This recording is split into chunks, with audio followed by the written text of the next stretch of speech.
Hello students, आज की video के अंदर हम इंथैल्पी के बारे में बात करेंगे। इंथैल्पी या फिर हम इसे जानते हैं एनर्जी के नाम से। तो इंथैल्पी एक्चुअल में होता क्या है? It is the energy store with in the substance. मतलब जो भी सब्सटेंस की एनर्जी स्टोर होती है, सब्सटेंस के अंदर जो एनर्जी स्टोर होती है उसे ही हम क्या कह देते हैं? इंथैल्पी कह देते हैं। आप ऐसे भी कह सकते हैं कि एक सिस्टम होता है that is available for conversion into heat, जो हीट के कन्वर्जन के लिए अवेलेबल रहता है, is called the heat content या फिर एंथैल्पी ऑफ द सब्सटेंस और द सिस्टम। ऐसे भी कह सकते हैं। According to first law of thermodynamic, according to first law of thermodynamics, आपने थर्मोडाइनमिक्स की जो फर्स्ट लॉ है वो पढ़ी हुई है। उसके लिए जो डेरिवेशन हमने निकाला था डी थर्मोडाइनमिक्स, ओके। तो इसमें हमने लिखा था Q इज इक्वल टू होता है del U plus P del V। यही बात की थी हमने। Q is the heat, U is the internal energy, P is the pressure and V is the volume. तो ये कह रहा है जो इंथैल्पी है फॉर कांस्टेंट वॉल्यूम, अगर कांस्टेंट वॉल्यूम के लिए हम इंथैल्पी देखते हैं तो क्या होगा? अगर वॉल्यूम कांस्टेंट है, इसका मतलब है डेल पी की वैल्यू कितनी होगी? जो डेल वी है इसकी वैल्यू कितनी होगी? 0। अगर मैं यहाँ पे 0 पुट करती हूँ तो क्या हो जाएगा? Q is equal to del U plus P into 0। अगर 0 से मल्टीप्लाई करेंगे p को तो ये तो पूरी टर्म 0 हो जाएगी। तो Q किसके इक्वल आ गया? डेल U के इक्वल। क्लियर? अगर इंथैल्पी हम निकालना चाह रहे हैं और वॉल्यूम हमने कांस्टेंट लिया हुआ है, यानी ये हीट एक तरीके से हीट कंटेंट होता है और यहाँ पे हीट कंटेंट के फॉर्म के अंदर हम दिखा रहे हैं इस चीज़ को, ओके। अगर हम कांस्टेंट प्रेशर ले लेते हैं, कांस्टेंट प्रेशर, ओके, तो उस टाइम के ऊपर क्या होगा?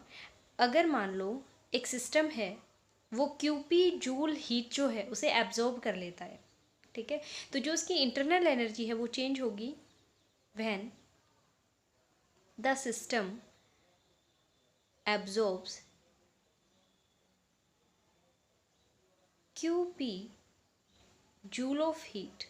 अगर मान लो इतने अमाउंट में हीट जो है एब्जॉर्ब कर ली सिस्टम ने, तो इसका मतलब है इसकी जो इंटरनल एनर्जी है, internal energy increases from U1 to U2 and then volume increases from V1 to V2। यही होगा। जो इंटरनल एनर्जी है वो चेंज हो जाएगी। इनिशियल U1 थी, एब्जॉर्ब करने के बाद कितनी हो गई? U2। तो जो वॉल्यूम है वो भी तो इंक्रीज हो जाएगा। अगर एनर्जी इंक्रीज होगी तो वो भी कहाँ चला जाएगा? V1 से V2 के ऊपर चला जाएगा। इसका मतलब हम ऐसे लिख सकते हैं जो टोटल एनर्जी चेंज है del U is equal to होगा U2 माइनस U1। ये आ गई आपकी इक्वेशन नंबर फर्स्ट। और जो वॉल्यूम चेंज है टोटल वो कितना हो गया? V2 माइनस V1, यानी फाइनल माइनस इनिशियल। ये हो गई आपकी इक्वेशन नंबर सेकंड।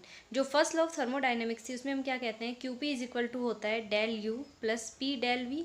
यही बताया था, ठीक है। डेल U की वैल्यू हमने यहाँ लिखी हुई है, डेल V की वैल्यू भी लिखी हुई है। इसके अंदर हम पुट कर दें, जो ये इक्वेशन थर्ड मान लेते हैं हम इसे। Put the value of equation first and second in equation third. First और सेकंड की वैल्यू हम थर्ड के अंदर पुट करते हैं। तो क्या लिखेंगे? QP is equal to del U की जगह ये लिख दूँ U2 minus U1 plus P into del V की जगह क्या लिख दूँगी? V2 minus V1। क्लियर? हम ऐसे लिख सकते हैं ना। अगर इससे इसके साथ मल्टीप्लाई करूँगी तो क्या हो जाएगा? U2 minus U1 plus PV2 minus PV1। कोई दिक्कत नहीं है, ऐसे लिख सकते हैं।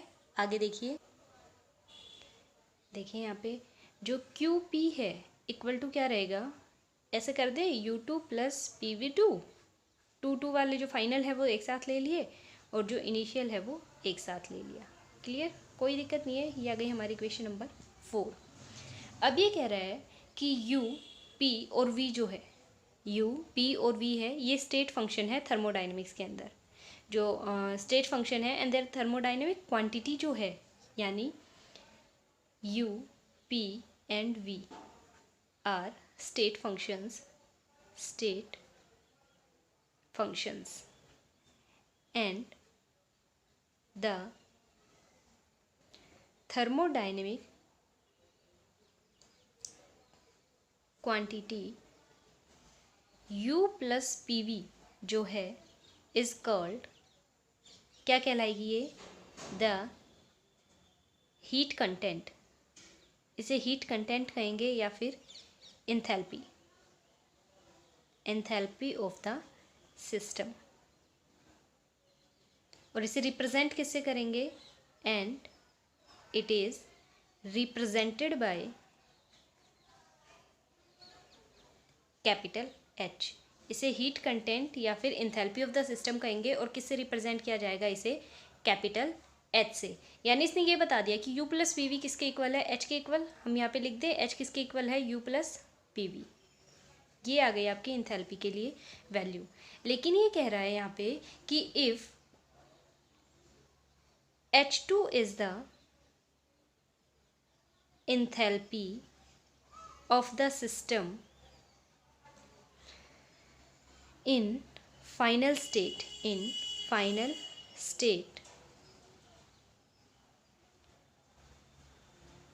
and H1 is the value in initial state,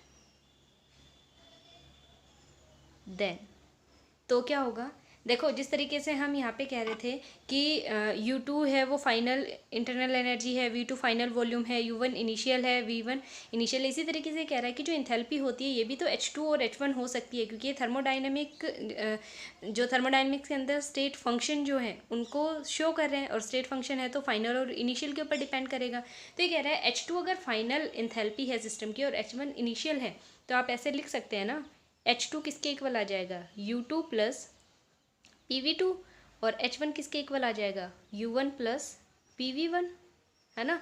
तो ये दोनों वैल्यूज़ अगर हम पुट कर दें इक्वेशन नंबर कौन से में, इक्वेशन नंबर 4 के अंदर। इक्वेशन नंबर 4 हमने निकाली थी, देखिए यहाँ पर U2 plus PV2 minus U1 plus PV1। तो ये पूरा जो है ये आपने यहाँ पे निकाला है, देखिए H2 किसके इक्वल है, U2 प्लस PV2, है ना। तो इसकी जगह पे मैं H2 लिख सकती हूँ और इसकी जगह क्या लिख सकती हूँ, H1। तो हम ऐसे लिख दें QP इज इक्वल टू क्या हो जाएगा, H2 माइनस H1, और H2 माइनस H1 क्या होता है, डेल H। तो QP किसके इक्वल आ जाएगा, डेल H के इक्वल, है ना। डेल H किसके इक्वल रहेगा, H2 minus H1। Total enthalpy change जो है वो इक्वल होगा final enthalpy minus initial enthalpy, del H के इक्वल। तो QP किसके इक्वल आ गया, डेल H के इक्वल आ गया। ओके, तो ये था enthalpy change of the system. यानी आप ऐसे लिख सकते हैं, enthalpy change of the system is equal to the heat absorb और evolve by the system at constant pressure. यानी enthalpy change of a system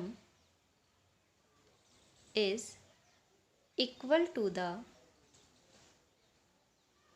heat absorbed or evolved by the system at constant pressure। क्योंकि pressure हमने यहाँ पे constant रखा हुआ है, तो del H is equal to del U plus P del V रहेगा। प्रेशर के ऊपर किसी तरीके का कोई चेंजमेंट नहीं आया है। Del H is equal to del U plus P del V। ये था आपका कंप्लीट एंथैल्पी के रिगार्डिंग, जो आपके न्यूमेरिकल पॉइंट ऑफ व्यू से भी इम्पोर्टेंट है और वैसे एंथैल्पी के कंसेप्ट के रिगार्डिंग भी काफ़ी इंपॉर्टेंट टॉपिक बनता है ये। ठीक है, तो आई होप आपको समझ में आया होगा। अच्छे से इसे सॉल्व करें, एक बार में अगर नहीं आता है तो 2 बार ट्राई करें, 3 बार ट्राई करें, आ जाएगा। इजी है, थर्मोडायनेमिक्स जो यूनिट है लेंदी ज़रूर है लेकिन बहुत ही इजी यूनिट है 11th के अंदर। तो आपको सिर्फ क्या करना है, इन्हें ट्राई करना है बार बार। देखिए आपको अब ये पता चल गया, रोज़ आप एक नई टर्म पढ़ रहे हैं, आज आपको पता चला है कि HCM एंथैल्पी को रिप्रेजेंट करते हैं और उसका कंप्लीट डेरिवेशन भी ड्राइव कर लिया है।